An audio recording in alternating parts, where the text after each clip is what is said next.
দেশের দক্ষিণাঞ্চলের উপকূলের আকাশে দেখা গিয়েছে রহস্যজনক উজ্জ্বল আলো। মুহূর্তেই ছবি এবং ভিডিও সামাজিক যোগাযোগ মাধ্যমে ভাইরাল হয়ে যায়। সকলের মনে প্রশ্ন, এই রহস্যময় আলোর উৎস কি?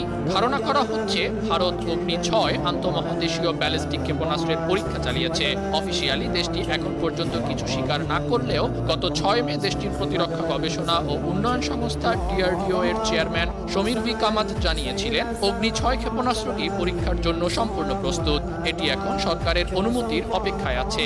এরপরই দেশটির ক্ষমতাসীন দল বিজেপি সামাজিক যোগাযোগ মাধ্যম এক্সে দেয়া এক পোস্টে জানায়, অগ্নি-6 ইতিহাস গড়ার জন্য তৈরি।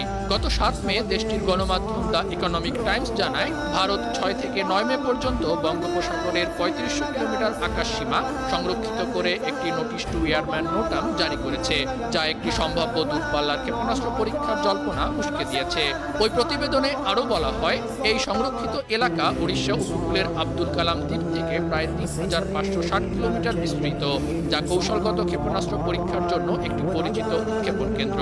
DRDO জানিয়েছে, অগ্নি-6 আন্তঃমহাদেশীয় ক্ষেপণাস্ত্রটি 10 থেকে 12,000 কিলোমিটার দূরত্বে আঘাত হানতে সক্ষম। News desk, Bangla TV.